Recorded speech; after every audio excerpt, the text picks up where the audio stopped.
this live stream discussion on geometallurgy. I'll be chairing the session. My name is Nick Zebor. I'm the General Manager with AMC based out of the UK office. Joining me on the panel discussion, we have Ian Lipton, our Advisory Lead for Geometallurgy, based on our Australian offices, and Michelle Helm, a Principal Geometallurgist. Also joining us, we have James McFarlane, Technical Director with Tungsten West. So thank you for everyone who's joining us. First thing I'd like to get started with is in discussion on geometallurgy. It's something of a hot topic. It's just understanding at what stage of a project should people be considering geometallurgy and looking to implement it with their operation. I'd probably like to go to James in the first instance and get your view on this. Yeah, thanks, Nick. I think there's not really a stage when it can be started too early. I think that it's usually metallurgies at the back of people's minds when they're doing exploration, for example. But I feel that there's a point quite early on in a project when something's starting to look like it's going to go somewhere that people should really start to be thinking about the variability within an ore body and getting enough representative samples for metallurgical test work. So yeah, as soon as is practicable is what I'd answer. Yeah, I'd wholeheartedly agree with that, James. I reckon that as soon as you've discovered something that looks like it has the qualities that will make it a viable ore body, then you should start orienting your data collection, because drilling's very expensive, and as is metallurgical test work. So it's important that you take the maximum value for every meter that you drill. There's a lot of data that can be collected relatively inexpensively that can be enormously useful further down the track for predicting metallurgical response. An early stage gap analysis can identify useful data types to add, and with only minor modifications to the workflow for handling samples, you can very quickly build up a valuable database. Yep, just absolutely. building on that, is there a particular stage that you're seeing a lot of people typically getting into applying geometallurgy to their operation? Certainly, there are plenty of clients getting in early, and I think more and more are seeing the value of it as a lead into building up more robust pre-feasibility and feasibility studies. But we also have plenty of mines that have been in production for a while and are recognizing the value where they can benefit from more granular and more accurate estimates of ore processing response. They're also recognizing that the mine collects a vast amount of data on a daily basis from the mine and from the processing plant, and that you can use the processing plant data to continuously feed back into your predictions and produce much better estimates for what you're going to face going forward. Yeah, I think operational geometallurgy is becoming more relevant, and often it's because people have found that their ore bodies are more metallurgically challenging than they expected. I think there's a trend whereby we're having to process more complex deposits. The easy ones have largely been enjoyed by our predecessors, and this is, I think, why people need to start thinking about it early. I've done geometallurgical studies in retrospect, and it's always more difficult. Core's not in the same condition as it was. Valuable data, as Ian was saying, is much more difficult to get than if you get it in the first hand. And I think it's about getting the geological teams to start thinking about how the ore is going to be processed early on. Exploration geologists often are focused on, grades and tons, but also, recoveries need to start getting into that equation early on. And if the team that's making a discovery or doing a resource definition drill out can think like that, they'll start to gather the correct information. And I think bringing metallurgy or a metallurgist into an exploration or resource definition team is often unusual, but has a lot of benefits to do as well. I think you'd agree with that wholeheartedly, Michelle. Yeah, I was going to say I agree with you 100% there, James, with my background being a metallurgist. And I have seen the initial samples, that are sent to the metallurgical lab for testing are typically done by the exploration geologists, because they're just keen to see if they can get a good extraction or recovery. But the sooner you can engage with a metallurgist that can talk with the exploration geologist and help guide sample selection, what preliminary tests they should be doing. And it's just not about recovery at that stage. It's also about looking at comminution data and getting as much data that you can at that stage that's practically and economically possible, because typically clients are wary about spending a whole lot of money in the very early stages of the project. But a program designed right, with a view to get the right information for being useful downstream to feed into geometallurgical studies, is definitely possible, and we should, looking at encouraging clients to be able to do that. I think the really difficult thing is bringing the extraction sequence into it as well, and that means involving the mining engineers, the mine planners, which again is not something that's often in the arsenal of a junior explorer, for example. But if, for example, there's a lot of deposits where weathering's a key geometallurgical parameter, and if you've got a mine, say, in an open pit through weathered material first, then that often isn't considered. It might just be a small percentage of your ore body, but if that's where all your cash flow is coming from in those crucial few first years, then that really needs to be taken into account.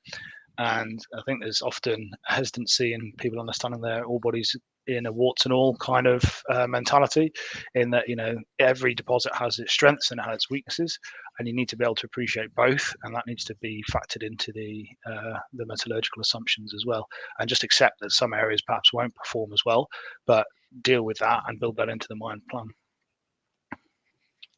Just building on your experience, James, what's geometallurgy meant to Tungsten West and your operation there?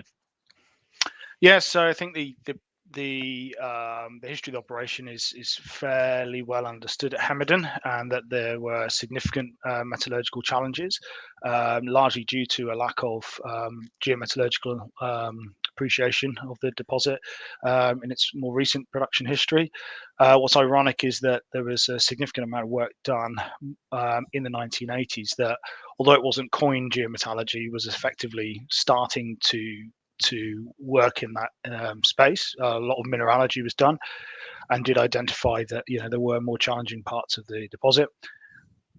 Those were accepted, but what was never done, as I kind of mentioned, is understanding not only what proportion of the deposit they make up, but what is the extraction sequence of that material. And at Hemerdon particularly, we have a granite dike that's been heavily kaolinized in its upper portion, and that kaolinization presented some significant geometallurgical challenges for the previous operators of the site. There was a huge amount of geometallurgical work done, but as kind of Ian illustrated, in retrospect, so i.e. during the production phase. And while that led to some excellent geometallurgical parameters and predictions, it unfortunately came at the expense of the processing circuit design. So for Tungsten West, we've built on that excellent work. We've done a huge amount of metallurgy and gathered significant amount of data. I'd go as far as say I think that there's some of the diamond holes here, probably the most logged holes in the world. The amount of times they've been gone over, and that has influenced directly the redesign of the front end of the processing circuit to ensure that we're catering for our deposit in a warts and all scenario. There are parts of this deposit that are going to be metallurgically challenging. There's no two ways about it. But we are very lucky in that the majority of that material, as I mentioned, due to the extraction sequence, is now been mined out, and we are going to enjoy the kind of benefits of a pre-strip deposit, albeit we're not therefore approaching it in a naive manner, and we are looking to understand the variability that may or may not exist in the deeper, fresher rock portions of the deposit. But fortunately, at the minute, that's looking quite positive for us. Thanks, James. So that's talking about James's deposit type, but Michelle, you've got experience with bulk commodities and geometallurgy. Maybe you can talk to those bulk commodities and the challenges they face. Yeah, thanks, Nick. Yeah, I think in theory, the principles of geometallurgy applies to all commodities, whether it's the tungsten deposit that James is currently part of, or whether it's a bulk commodity like iron or coal. My experience, my background is with iron ore, so I'll talk to that one. It's slightly different. You know, with a deposit, regardless of what commodity is, you don't sell a head grade, you sell a product. So it's geometallurgy is applied to understand the value of that product that you're selling. So in the case of iron ore, the saleable product is heavily dependent on the physical and the chemical characteristics. It's not based on an iron ore grade, and that's where the predictive geometallurgy comes into play in helping understand the value of an iron ore body. So if I talk about a high grade hematite direct shipping ore body, which in processing terms is not very complex, it's simply crushing and screening, and you can produce a lump and fines products, which sounds pretty simple, you know, pretty straightforward.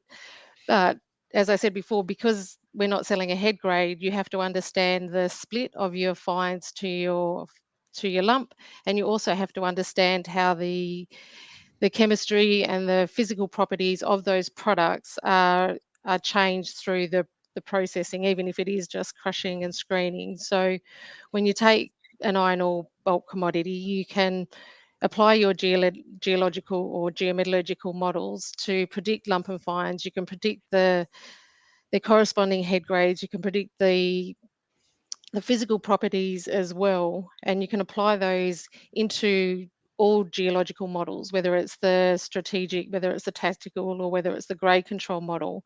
And then downstream from that, your mine planners and scheduling can pick up that information. They can use it to inform their blending strategies for the product that they need to have a target for shipping at the port. So it really is equally important, even though it might seem a bit simpler on the surface, to understand the value that you can get out of your ore body. And I think in my experience, it's been very much the geometallurgy has been very much an enabler of that value-based planning, because it's more than just applying a predictive model to a geological model. You know, I think Michelle, that the value is the key thing here. Is that you know, we're all in the game of turning rocks into money, right? And if it's not, it doesn't have value, it's not ore, and that's something that people I think sometimes forget. Is that just because a rock has a grade, it doesn't mean it's ore and it has value to be sold. So I think, you know, being able to understand the physical value of the rocks and the pros and cons. So, you know, in iron ore particularly, you've got your deleterious elements as well as your iron grade. And, you know, if something's got, you know, way too much phosphorus and all the other horrible things in it, you know, regardless of the iron grade, you're not going to be able to sell it. And that's a key balance in that. And I think, you know, there are ways and means where you can get, you know, down to $1 value and start working on that. Certainly things I've done in the past is to try and break ore down and use geometallurgical parameters to take the pros and the cons to actually go, look, how much is this block of rock worth to me? And the interesting thing you can do then is you can start to talk a common language across the business, because you tend to find that, you know, the geos work in grades, the miners work in tons or BCMs, and the Mets are working in recoveries. But if everyone's working in, you know, dollars or pound sterlings or whatever it might be, then suddenly everyone's on the same page, and it does mean that, you know, you can also then, God forbid, talk to, you know, the finance and the accountants departments and all be on the same page, which, you know, does make things quite powerful when a geometallurgical model can basically dictate the cash flow for the business. Yeah, agree 100%. And what you're talking about in ore body variability, so it's not like if you take your grade block, which is what gets used, and you know, they base their information on where that ore is going to go, and it's not just grade, and it's not just variability in grade. So variability in grade doesn't mean variability in processing. So understanding the true value of that grade block and where it should be heading, whether it's direct to the crusher, or whether it's to a heap leach, or whether to a processing plant, or whether that block should go to, you know, a long-term or a short-term stockpile. You can't do that very well just based on grades, and that's where we talk about the value comes into it. You can understand throughput, you can understand recoveries, you can understand concentrate grades, or there's a whole lot of information that can be fed into that grade block that can be used to determine, help determine correctly where that parcel of ore should go, so it doesn't end up being all that's sent to waste or something like that. But yeah. Yeah, absolutely. Ultimately, that should be a cutoff grade, not an arbitrary, elemental grade. I think value-based planning has been around for a long time. I mean, if you think about, net smelter return models have been used in base metal mines for a very long time. But in my view, geometallurgy has taken it to a whole new level.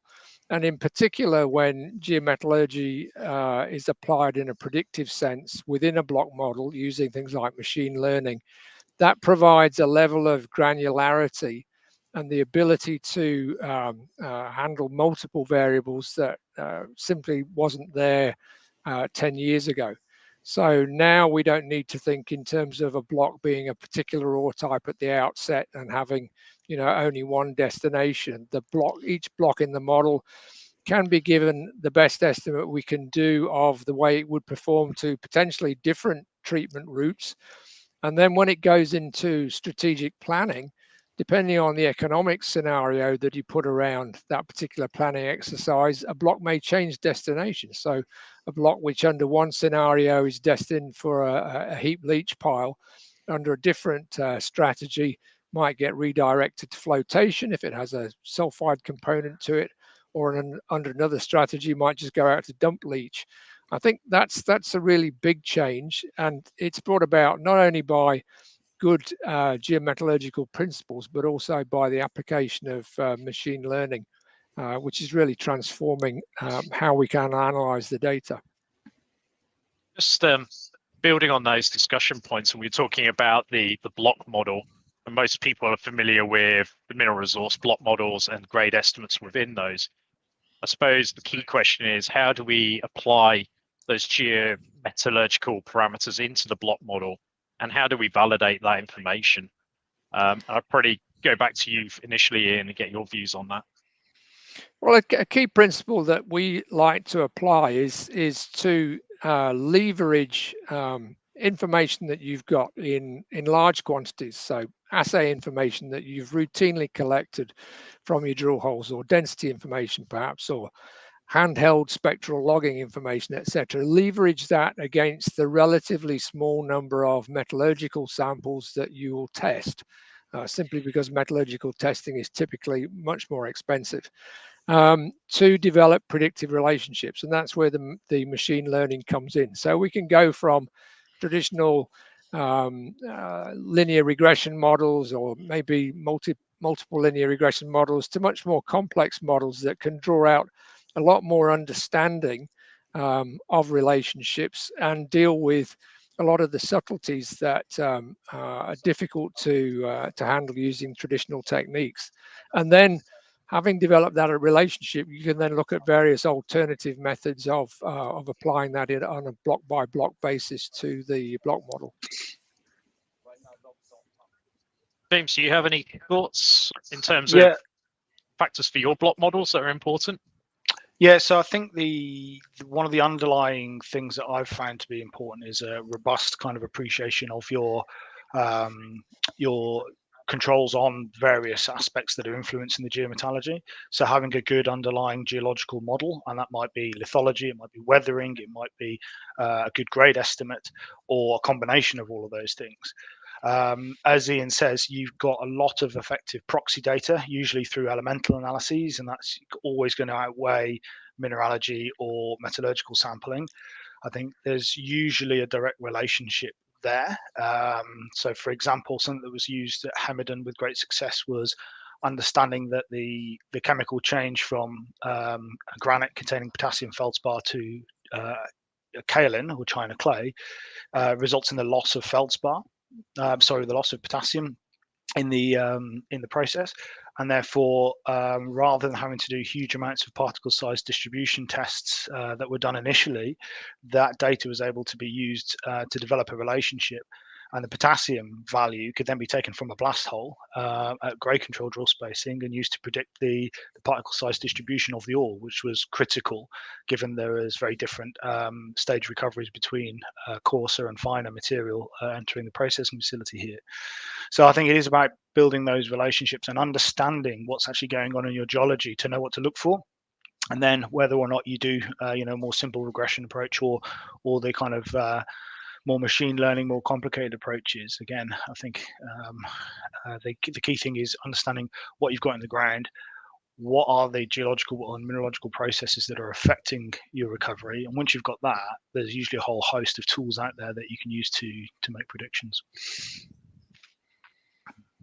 That's a great example. I mean, who would have thought, 10 or 15 years ago that we'd be using chemistry to predict particle size distribution and add value to a project that way. Great. So just building up on something else that we've talked about. So we've mentioned value-based planning.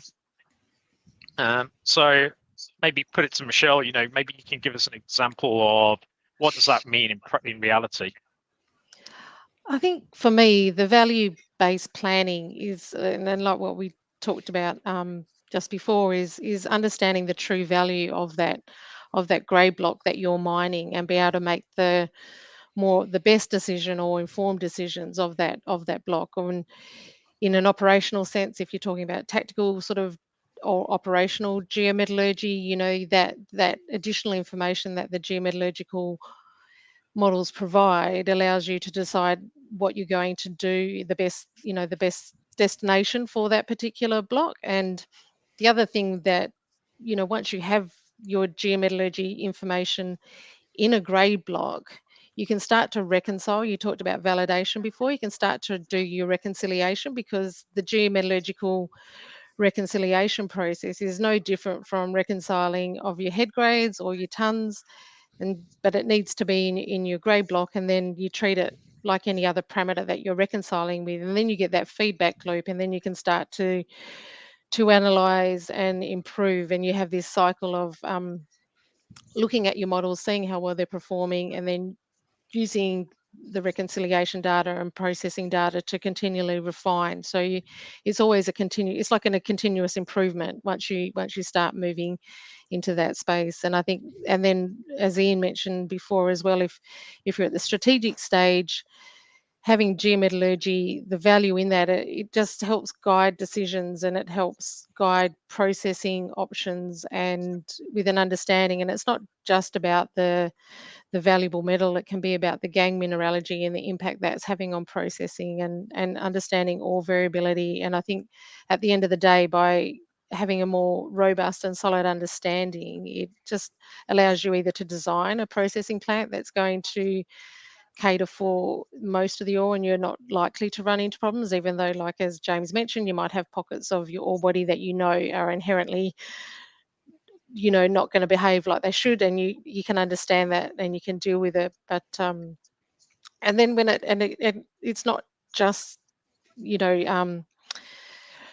it's not just being contained at the geological stage. That the information should be fed into mining plans and schedules. It should be fed into marketing. Everyone has to be using that information, and that's where the real value across the business comes from.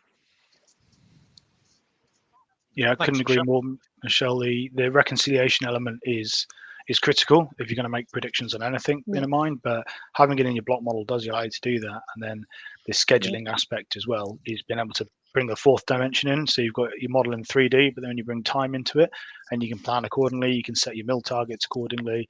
The guys can appreciate that there might be a couple of months where revenue is not so good, but there's going to be some months when it's going to be brilliant because you're moving into metallurgically more robust material, etc., etc. So you're de-risking the business as a whole, and I think it probably comes back to the first point, Nick, about when do you do this. I think if you're a developer or a junior and you can illustrate you've got this kind of appreciation, understanding of the deposit you're trying to raise funds for, I think it goes a long way to illustrate you're competent at what you do, and you're de-risking the project for those who are going to have to put money in.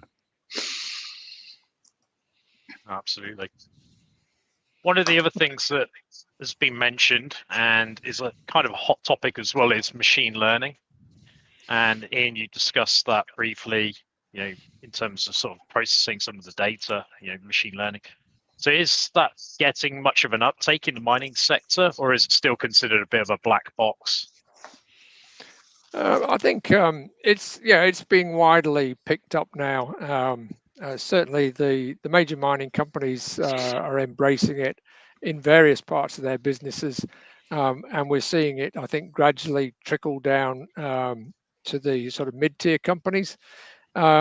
It's still a challenge in the sense that, although we live with machine learning and artificial intelligence every day, when we do things like we use the internet or we drive a car or we get some automated trucks. But nonetheless, as geologists and engineers and metallurgists, we still like to open the bonnet on the geometallurgy model and try and see what's going on in there. So the results that machine learning brings up are often quite surprising. So it often provides new insights and challenges existing ideas. So sometimes that can meet a bit of resistance, but we have to approach this with an open mind.